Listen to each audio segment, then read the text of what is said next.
shout it out nice and loud. My hearing's not all that great, so be nice and loud. Any dogs with a job that you know at home and what they do? Being a good pet. Service dog for anxiety. Any down here? I heard.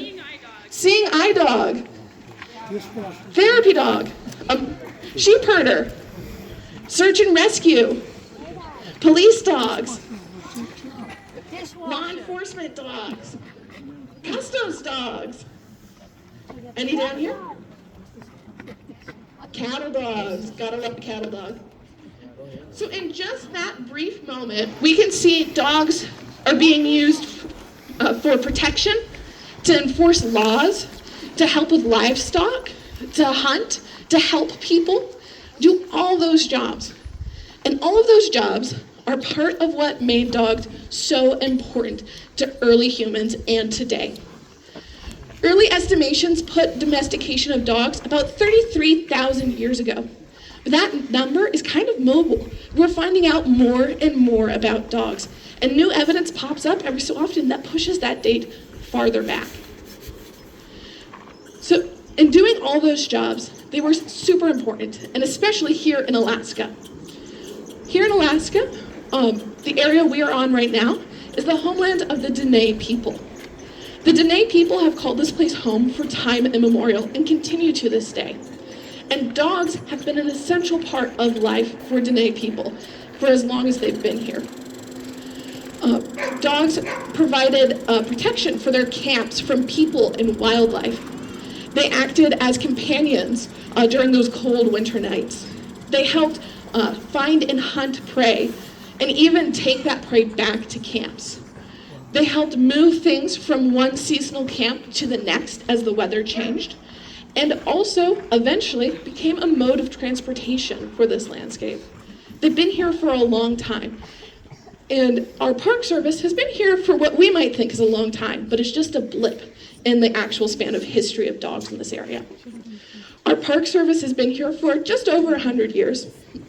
But I want to see why you came to Denali. Everyone here comes for a different reason, and I'm going to have you guys shout it out nice and loud like we did with the dog jobs. And I want to see the general idea of why people came. So we'll start over here. Why did you guys come? Wildlife. Wildlife. Pretty much a lot of wildlife. Hiking. Hiking, yeah. Any over here? Scenery. Wildlife. For a trip. How many of you came because a grown-up or another family member told you you're going to Denali? A few of us, right? So wildlife, scenery, peace of mind, relaxation, vacation, all of those are reasons that Denali is protected today. But there was one original reason Denali was protected, and that is the Dall sheep. So years and years ago, we were having an issue with Dall sheep. Before this place was a park, there used to be plenty and plenty of Dall sheep, tons of them. And suddenly, when mining started happening, we started to see Dall sheep slowly disappearing. Now, the people that were running the mines were doing something called market hunting, and hunters in the area were doing something called market hunting. That's when they would go out and they take more sheep than they would need for themselves and their community. They would go out with the express purpose of getting as much sheep as they can and selling them and making a profit, turning around and doing it again. And as the sheep started to suffer the consequences of this, people were pointing to the usual suspect, going, it's the wolves, it's the cold, it's got to be this, it's got to be that. But we had a naturalist called Charles Sheldon come out to the area that later became Denali, and he was able to do some research and study the area and go, it's not the wolves, it's not the cold, it's us. So he put in a lot of work petitioning for this place to be protected specifically for the Dall sheep. So if you go on a bus later and you see a little white dot moving across the landscape and the bus driver stops and you've got to pull out your binos and look, you can thank that sheep for why you are here today. That sheep was essential to creating this park. Now, when this park was first created, it was just a small 2.1 million acres or so. And we probably had a lot of employees, right? No. We had one employee. His name was Harry Carson, and you've probably heard the name around here. He's a little popular. Harry Carson's was the only employee in charge of running the park, protecting it from poaching, patrolling, doing all the things that a park that is split up into multiple divisions now. He was the only employee for 2.1 million acres. Now, I don't know about you, but I definitely couldn't do that alone. So, Harry Carson's, being very experienced in this area, decided to get 7 sled dogs. Those original 7 brothers became the foundation of our kennels and the beginning of a long tradition that we have today. Now, over the years, a lot has changed about our park, but one thing hasn't, our dogs and how much they love their jobs. So what I'm gonna do is our dogs are about to get hooked up. I would love it if while they're getting hooked up, you can watch and see what would make them good at their job. What makes them physically good at their job, mentally, emotionally. What is their job? And keep your eyes out for those traits. To let them know we're ready and get them hyped up, we're gonna do a howl off. Because my favorite sound is hearing those sled dogs howl, and I wanna see if we can get them to do it. So we're gonna start section by section. I'm gonna start with this one over here. I wanna see how loud you can go. 1, 2, 3. All right, a solid start. Do we think we can do better over here? Nice. All right, what about this section? And last but not least, our final section. Let's hear it. All right, looks like our dogs are about ready to run.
Alrighty, can we get a round of applause for our dogs?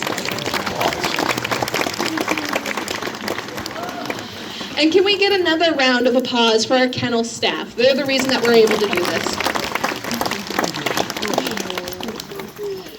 So these dogs are amazing at their job. Now, before they started running, I asked you to keep your eyes peeled for things that you think might help them do their job, what adaptations they have. And I want to hear what ideas you have. So go ahead and shout them out nice and loud. Big paws. My friend Throne here is a prime example of those big paws. Now their paws are nice and big to help distribute their weight out on the snow, to make sure that they're not sinking in all the time. But they're also very dense, very close together.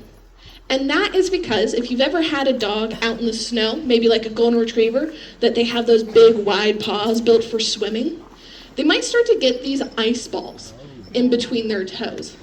Now, if you're a pet dog, those ice balls are generally annoying, not the end of the world, but if you're a working dog like these dogs, pulling all day long, those ice balls are not just annoying, they can become quite painful. So we want them to have nice, dense paws, so they don't get that snow trapped between. So they got those nice big paws. What else do they have? Strong shoulders. They've got these nice strong legs and shoulders built for pulling. These dogs are freight dogs, and we'll talk a little bit more about freight dogs in a moment, but that means that they are built to pull heavy, heavy loads. So they need to be nice and strong. What else? Thick fur. Exactly. They've got some really nice thick fur. that I see a lot of us are wearing coats. It's actually kind of toasty for them. They have what's called a double layered coat, which means their bottom layer is really, really fluffy. Think like a fleece. It also produces a lot of hair, and that you will know about if you have a double layered dog at home. So that fluffy fur is really important to keeping them well insulated. Our dogs can be comfortable in negative degrees very easily. But they have that top layer that is kind of coarse and slick. That top layer is designed to keep moisture out. And that's really important because if you've ever been walking and maybe you've got some nice warm socks on, it's the evening, you got some warm tea, you walk into the kitchen, and you step in an ice cube puddle, it becomes really annoying really fast. So that top layer makes sure they stay nice and dry.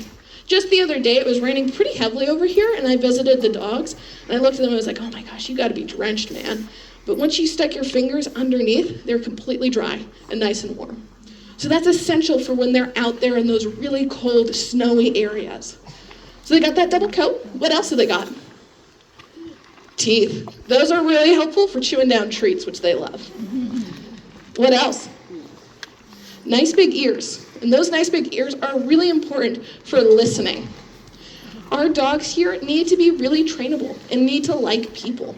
Because if they're the best puller in the world, but they don't listen when we say, hey, turn to the right, you're gonna end up with your face in a tree pretty quick. So they're really good at listening and they like people. You might notice that that double layer coat that I talked about, they're missing on one spot, their nose.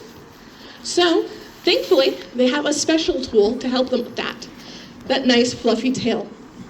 That tail doesn't just tell you they're the happiest government employees you'll ever meet. It also acts as a scarf, wrapping around their nose and keeping them nice and warm in the wintertime. It traps in that hot air that they're breathing out and cycles it back to them. So these guys are really great physically at their job and mentally too. They love to pull. They're born to do it. As someone who walks one of them, I can tell you they're born to pull. So they love their jobs and they're good at it, but why do we even bother with it, right? We've got snow machines. Why don't we just take a snow machine out? They can go quicker and they probably don't poop as much as these dogs do. Well, there's a few reasons. Here in Denali, most of our land is what's called federally protected wilderness, with a capital W. That wilderness means that we have to find the minimum tool necessary to do any job, to make as little impact as possible. And these dogs have been part of the landscape for a long, long time. So their impact is pretty small. It leaves less of a physical trace and also leaves less of a sound trait behind. Because part of wilderness, part of the reasons that some of you probably came out here is for peace and quiet, for relaxation, to be in nature. So if you imagine you're here in the wintertime and you're in your snowshoes and you're walking around and maybe you see Denali, the mountain. It's a beautiful, clear day and you're like, wow, I'm here. And you hear, zoom, back and forth. That can ruin that wilderness pretty quickly. So these dogs, when they were getting hooked up, were super excited and really loud. Once they started pulling the sled, they got quiet. They're actually pretty silent on this landscape. And sound is something that we study a lot here in Denali. Behind me, you can see this kind of solar panel and weird microphone. That is to study soundscapes in Denali and its impact on us. We have microphones set up throughout the park that record the sounds around when no one's there. So if you ever want to hear what it sounds like if a bear is chewing a microphone, you can find that on our website. And we've seen that silence and being out in nature without human sounds, like that plane that I hear right now, actually is shown to reduce stress. It helps your hearing. Your hearing actually improves when you're out in nature. And it shows a lot of mental benefits. So these guys leave less of an impact and we have to use them, but we also use them because they're good at their jobs. They love to do it and they're the best tool for it oftentimes. In the winter, we're doing a lot of different things, pulling stuff around.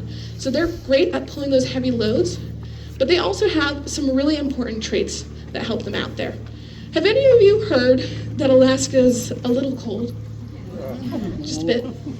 Well, Alaska is so cold, especially here, that machinery can actually get jammed up pretty quickly. You'll see when you're out around here, a lot of the cars have plugs hanging out. That's not to charge our phones. That's because it gets so cold that we have to have heaters to keep them running for the engine itself. And now that can be quite annoying if you're trying to go to work and you turn on your car and it now you're going to be late for work.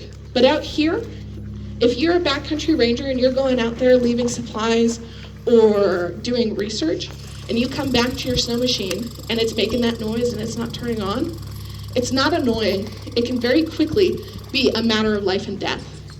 And there was a time period that we were using snow machines more than we were using dogs here in Denali, and a lot of rangers got into some pretty nasty situations because of it. These dogs, while they might spring a leak once in a while, only need a full belly and a bit of scritches behind the ear, and maybe the occasional squirrel meat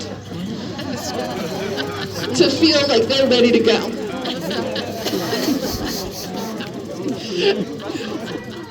So these dogs are ready to go no matter how cold it gets. They don't freeze up. We've replaced cold engines for warm beating hearts. Now, these dogs, they don't just do this all the time. It's really great that they do this. They act as interpretive rangers like myself, teaching people about the park and our history. But they also act as scientists, moving equipment out there for scientists to go study our parks, to learn stuff that we would never be able to without them. They act as trail crew, going out and helping build trails. Later, if you happen to have the time, I really recommend checking out the Triple Lakes Trail.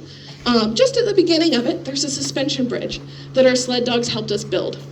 Now, they were really bad with the chainsaws, so we took those away. But they were amazing at pulling the material down there. So they act as trail crew, they act as scientists, they act as interpretive rangers, and they act as backcountry rangers, patrolling the winter areas and filling up our backcountry cabins with supplies so rangers in the wintertime don't have to carry 300-pound loads, and they're able to do larger things. Now, they are amazing at their jobs and essential to the landscape of Alaska in the past and even today, but we're seeing that these dogs, freight dogs, are slowly disappearing. Now, if you go to another kennel, you might see that some Alaskan Huskies like these. They're not a specific breed that you'll find on the AKC website. They're bred to pull and do their job. But you might see them and be like, well, these dogs were a lot smaller and not as fluffy if you go to a different kennel. And that's because those dogs will likely be racing dogs. And racing dogs are amazing at what they do. They love to pull, and they pull fast, and they pull long. But they're not carrying as heavy loads. So they're not as fluffy, and they're a little bit more sleek and smaller. These dogs are freight dogs, so they're pulling heavy loads from one place to another. So they're bulkier, and they're fluffier. You can think of the difference as a freight dog being an 18 heeler, and a racing dog being a Mustang. So we're seeing, there is still sledding going on, but we're seeing a lot less freight dogs. And one example of that is the village of Nikolai. Nikolai is, about 100 miles that away by plane, and it's only accessible by plane or by sled in the wintertime, like a lot of villages in Alaska. And our rangers were able to visit there last winter and meet with them. And the people of Nikolai were super excited to see our dogs. It's amazing to see our sled dogs do their job. And we were super excited to see them because we know that Nikolai has a history of sled dogs, of mushing. But when they got there, they noticed that there were pretty much no dogs. There weren't any sleds, there weren't big kennels, and we were really confused. And one of our rangers asked, well, why don't you have any dogs? You seem to love ours, and it's so hard to get here. Why don't you have dogs? And the reason behind that's a little complex. So it takes a lot of logistical planning to get food out to those areas. And historically, the villages didn't have to worry about buying, any blue buffalo or caribou or creek or any of the dog brands. What people used to do is they would just feed them fish. And there were enough fish in the rivers that you could feed your kennels all year long with just fish. But the village of Nikolai and a lot of other villages are seeing a lot less fish. So few fish that they're not able to feed their dogs. And it makes it, those reasons behind it are generally human caused or due to our changing climate and landscapes, that they're not able to feed their dogs the way they used to. So you might be thinking, okay, well that's a bummer, but if I go to PetSmart, it's $20 for a bag of dog food. It's not that bad. Well, here in Alaska, it's pretty hard to get things here. I have a cat back home, and I tried to order a cat tower. It was a huge deal, $50. And I was like, perfect.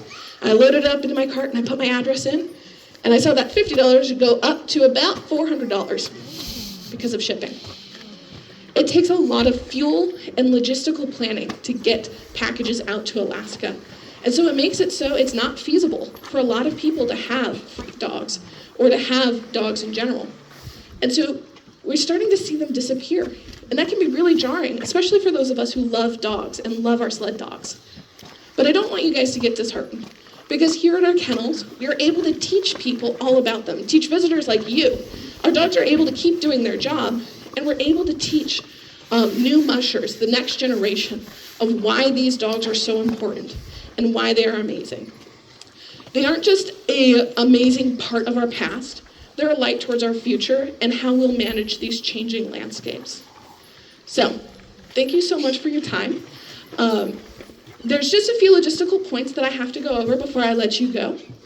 First things first, I told you on the buses that you could not feed the dogs. It's not entirely true. There is one dog you can feed. His name is Buck, and he's sitting up on that house over there. Buck has a strict diet of green paper and silver coins, and anything you give Buck stays here for our kennels operations. I will be up here to answer any questions that you might have, as well as our kennel staff floating throughout the area. There is a nice sled over here with some dogs. Feel free to take pictures with it, but please do not stand or sit on the dogs. And I will make an announcement before that last bus leaves. Thank you so much for your time. I hope you learned a little and were inspired by these dogs. Thank you. Oh my God.